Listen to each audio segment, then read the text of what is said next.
Hi hello friends, welcome back to YouTube channel. ನಾನಿವತ್ತು ಉತ್ತರ ಕರ್ನಾಟಕದ ಸ್ಪೆಷಲ್ ಚಟ್ನಿಗಳಾದಂಥ ಶೇಂಗಾ ಚಟ್ನಿ ಮತ್ತು ಅಗಸೆ ಚಟ್ನಿ ಮಾಡ್ತಾಯಿದ್ದೀನಿ. ಹೇಗೆ ಮಾಡೋದು ಅಂತ ಒಂದ್ಸರಿ ನೋಡ್ಕೊಂಡು ಬರೋಣ. ಇವಾಗ ನಾನು ಫಸ್ಟು ಶೇಂಗಾ ಚಟ್ನಿ ಮಾಡೋದನ್ನು ಹೇಳ್ಕೊಡ್ತಾ ಇದ್ದೀನಿ. ಇವಾಗ ನೋಡಿ, ಒಂದು ಪಾತ್ರೆಗೆ 1 ಕಪ್ ಆಗುವಷ್ಟು ಶೇಂಗಾ ತೊಗೊಂಡಿದ್ದೀನಿ. ಇವಾಗ ಶೇಂಗಾನ ಲೋ ಫ್ಲೇಮಲ್ಲಿ ಚೆನ್ನಾಗಿ ಫ್ರೈ ಮಾಡ್ಕೋಬೇಕು. ಸೀದೋಗೋ ಥರ ಫ್ರೈ ಮಾಡ್ಕೋಬೇಡಿ, ಯಾಕಂದರೆ ಶೇಂಗಾ ಚಟ್ನಿ ರುಚಿ ಅನಿಸಲ್ಲ. ಇವಾಗ ನೋಡಿ, ಲೈಟಾಗಿ ಫ್ರೈ ಆಗಿದೆಯಲ್ಲ, ಇನ್ನೊಂದು ಸ್ವಲ್ಪ ಫ್ರೈ ಮಾಡ್ಕೋಬೇಕು. ಇವಾಗ ನೋಡಿ, ಚೆನ್ನಾಗಿ ಫ್ರೈ ಆಗಿದೆ, ಕಾಣಿಸ್ತಿದೆಯಲ್ಲ, ಇಷ್ಟು ಫ್ರೈ ಆದರೆ ಸಾಕು. ಇವಾಗ ಇದನ್ನು ಒಂದು ಪಾತ್ರೆಗೆ ಎತ್ತಿಟ್ಕೊಳ್ಳೋಣ. ಕಾಣಿಸ್ತಿದೆಯಲ್ಲ, ಸಾಕು, ಇಷ್ಟು ಫ್ರೈ ಆದರೆ ಸಾಕು. ಇವಾಗ ನೋಡಿ, ಗ್ಯಾಸ್ನ ಆಫ್ ಮಾಡಿದ್ದೀನಿ. ಇವಾಗ ಇದನ್ನು ಶೇಂಗಾನ ಸ್ವಲ್ಪ ಹೊತ್ತು ಕೂಲಾಗೋಲ್ ಬಿಡೋಣ. ಇವಾಗ ಅದೇ ಕಡಾಯಿಗೆ ಒಂದು ಸ್ವಲ್ಪ ಬ್ಯಾಡಗಿ ಮೆಣಸಿನ್ಕಾಯಿ, ಒಂದು 15ರಿಂದ 20 ತೊಗೊಂಡ್ರೆ ಸಾಕು. ಯಾಕಂದರೆ ಇದು ಖಾರ ಇರಲ್ಲ, ಹಾಗಾಗಿ ಸ್ವಲ್ಪ ಜಾಸ್ತಿನೇ ಹಾಕಿದರೂ ಪರವಾಗಿಲ್ಲ. ಹಾಗಾಗಿ ಇದನ್ನು ಕೂಡ ಸ್ವಲ್ಪ ಲೈಟಾಗಿ ಫ್ರೈ ಮಾಡ್ಕೋಬೇಕು. ಇವಾಗ ಕಾಣಿಸ್ತಿದೆಯಲ್ಲ, ಇವಾಗ ಅದು ಕೂಲ್ ಆದ ತಕ್ಷಣ ಇವಾಗ ನೋಡಿ, ಮಿಕ್ಸಿ ಜಾರ್ಗೆ ಏನು ನಾವು ಫ್ರೈ ಮಾಡಿಟ್ಟಿದ್ವಲ್ಲ, ಡ್ರೈ ಫ್ರೈ, ಆ ಒಣಮೆಣಸಿನ್ಕಾಯಿನ ಹಾಕ್ಕೊಳ್ಳೋಣ. ಬೆಳ್ಳುಳ್ಳಿ, ಒಂದು 2 ಗಡ್ಡೆ ಬೆಳ್ಳುಳ್ಳಿ ಆದರೆ ಸಾಕು. ಒಂದು 2 ಕಡ್ಡಿ ಕರಿಬೇವು, ರುಚಿಗೆ ತಕ್ಕಷ್ಟು ಉಪ್ಪು. ನೀವು ತೊಗೊಂಡಿರೋ ಪದಾರ್ಥಗಳ ಮೇಲೆ ಡಿಪೆಂಡ್ ಆಗುತ್ತೆ, ನೀವು ರುಚಿಗೆ ತಕ್ಕಷ್ಟು ಉಪ್ಪು ಹಾಕ್ಕೋಬೇಕಾಗುತ್ತೆ. ಇವಾಗ ನೋಡಿ, 1 ರೌಂಡ್ ಗ್ರೈಂಡ್ ಮಾಡ್ಕೊಂಡು ಬಂದಿದ್ದೀನಿ, ತರಿಯಾಗಿ ಆಗಿದೆ. ಇವಾಗ ಅದಕ್ಕೆ ಶೇಂಗಾನ ಆ್ಯಡ್ ಮಾಡೋಣ. ಸಿಪ್ಪೆ ಸಮೇತ ಹಾಕ್ತಾಯಿದ್ದೀನಿ, ಸಿಪ್ಪೆ ಬಿಡಿಸೋ ಅವಶ್ಯಕತೆ ಏನಿಲ್ಲ. ಹಾಗಾಗಿ ಇವಾಗ 2 ಸ್ಪೂನ್ ಜೀರಿಗೆ ಹಾಕ್ತಾಯಿದ್ದೀನಿ,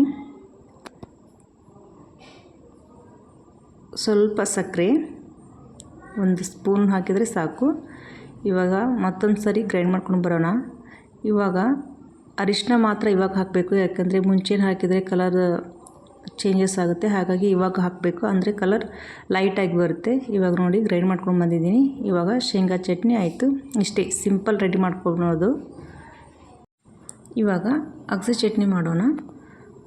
ಇವಾಗ 1 ಕಪ್ ಆಗುವಷ್ಟು ಅಗಸೆ ಬೀಜ. ಇದನ್ನು ಯಾವುದೇ ಕಾರಣಕ್ಕೂ ಗ್ಯಾಸ್ ಫ್ಲೇಮ್ ಜಾಸ್ತಿ ಇಟ್ಟು ಫ್ರೈ ಮಾಡ್ಕೊಳಕ್ಕೆ ಹೋಗಬೇಡಿ, ಬೇಗನೆ ಸೀದೋಗುತ್ತೆ. ಹಾಗಾಗಿ ಗ್ಯಾಸ್ ಫ್ಲೇಮ್ ಸ್ಲೋ ಇಟ್ಟು ಚೆನ್ನಾಗಿ ಲೈಟಾಗಿ ಫ್ರೈ ಮಾಡ್ಕೊಳ್ಳಿ. ಕಾಣಿಸ್ತಿದೆಯಲ್ಲ, ಇದು ವೆಯ್ಟ್ ಲಾಸ್ ಮಾಡೋರು ಕೂಡ ಈ ಚಟ್ನಿನ ಡೈಲಿ ನೀವು ತಿಂತಾ ಬಂದರೆ ವೇಟ್ ಬೇಗನೆ ರಿಡ್ಯೂಸ್ ಆಗುತ್ತೆ. ಒಂದ್ಸರಿ ಟ್ರೈ ಮಾಡಿ, ಆವಾಗ ನಿಮ್ಗೆ ರಿಸಲ್ಟ್ ತಾನೇ ಗೊತ್ತಾಗುತ್ತೆ. ಆಗ ನೋಡಿ, ಈ ಥರ ಫ್ರೈ ಆಗಬೇಕು. ಅಗಸೆ ಬೀಜ ಚಟಪಟ ಅಂತ ಸಿಡುತ್ತೆ, ಆವಾಗ ಫ್ರೈ ಆಗಿದೆ ಚೆನ್ನಾಗಿ ಅಂತ ಅರ್ಥ. ಇವಾಗ ಬೇರೆ ಪಾತ್ರೆಗೆ ಶಿಫ್ಟ್ ಮಾಡ್ಕೊಳ್ಳೋಣ. ಶೇಂಗಾ ಚಟ್ನಿ ರುಬ್ಬಿದ್ನಲ್ಲ, ಹಾಗಾಗಿ ಅದೇ ಜಾರಿಗೆ ನಾನು 1 ಕಪ್ ಆಗೋಷ್ಟು ಇವಾಗೇನು ಫ್ರೈ ಮಾಡಿದ್ನಲ್ಲ ಅಗಸೆ ಬೀಜನ ಹಾಕ್ತಾಯಿದ್ದೀನಿ. ಒಂದು 2 ಗಡ್ಡೆ ಬೆಳ್ಳುಳ್ಳಿ. ನೀವು ಎಷ್ಟು ಬೆಳ್ಳುಳ್ಳಿ, ಜೀರಿಗೆ, ಕರಿಬೇವು ಹಾಕ್ತೀರಿ ಅಷ್ಟು ರುಚಿಯಾಗಿ ಚಟ್ನಿ ರೆಡಿ ಆಗುತ್ತೆ. ಇವಾಗ ನೋಡಿ, 2 ಸ್ಪೂನ್ ಉಪ್ಪು ಹಾಕ್ತಾಯಿದ್ದೀನಿ. ಇವಾಗ ಒಂದು 2 ಕಡ್ಡಿಯಷ್ಟು ಕರಿಬೇವು ಹಾಕಿ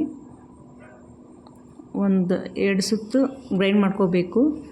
ಕಾಣಿಸ್ತಿದೆಯಲ್ಲ, ಇವಾಗ ಈ ಥರ ಗ್ರೈಂಡ್ ಮಾಡ್ಕೊಂಡು ಬಂದಿದ್ದೀನಿ. ಇದಕ್ಕೆ 1 ಕಪ್ ಆಗುವಷ್ಟು ಅಚ್ಕಾರದ ಪುಡಿ ಹಾಕಬೇಕು. ನಿಮ್ಗೆ ಎಷ್ಟು ಖಾರ ಬೇಕು ಅಷ್ಟು, ಜಾಸ್ತಿ ಬೇಕಿದ್ದರೆ 1 ಕಪ್ಪಿಗಿಂತ ಜಾಸ್ತಿ ಹಾಕಿ, ಇಲ್ಲ ಕಡಿಮೆ ಬೇಕು ನಮ್ಮ ಖಾರ ಅಂತಂದರೆ ಕಡಿಮೆ ಹಾಕ್ಬೋದು. ಇವಾಗ ನೋಡಿ, 1-2 ಸುತ್ತು ಗ್ರೈಂಡ್ ಮಾಡ್ಕೊಂಡು ಬಂದ ನಂತರ ಕಾಣಿಸ್ತಿದೆಯಲ್ಲ, ಸಿಂಪಲ್ ಅಗಸೆ ಚಟ್ನಿ ರೆಡಿ. ಈ ಚಟ್ನಿ ನಿಮಗೆ ಇಷ್ಟ ಆಗುತ್ತೆ ಅಂತ ನಾನು ಭಾವಿಸ್ತಾ ಇದ್ದೀನಿ. ನೋಡಿ ಹೇಗೆ ಕಾಣಿಸ್ತಿದೆಯಲ್ಲ, ಉತ್ತರ ಕರ್ನಾಟಕದ ಸ್ಪೆಷಲ್ ಚಟ್ನಿಗಳು ಇವೆರಡು ಕೂಡ. ಹಾಗಾಗಿ ರೊಟ್ಟಿ, ಚಪಾತಿ ಜೊತೆ ಅಥವಾ ರೈಸ್ ಎಲ್ಲರ ಜೊತೆನೂ ಸೇವಿಸ್ಬೋದು. ಐ ಹೋಪ್ ಈ 2 ಚಟ್ನಿಗಳ ರೆಸಿಪಿ ನಿಮಗೆ ಇಷ್ಟ ಆಗಿದೆ ಅಂತ ನಾನು ಭಾವಿಸ್ತಾ ಇದ್ದೀನಿ. ಈ ರೆಸಿಪಿಗಳನ್ನು ನೀವು ಕೂಡ ಮನೇಲಿ ಟ್ರೈ ಮಾಡಿ, ಹೇಗಾಯಿತು ಅಂತ ಒಂದ್ಸರಿ ಕಮೆಂಟ್ ಮಾಡಿ. ಈ ವಿಡಿಯೋ ಇಷ್ಟ ಆದರೆ ಲೈಕ್ ಮಾಡಿ, ಶೇರ್ ಮಾಡಿ, ಕಮೆಂಟ್ ಮಾಡಿ. Thank you for watching.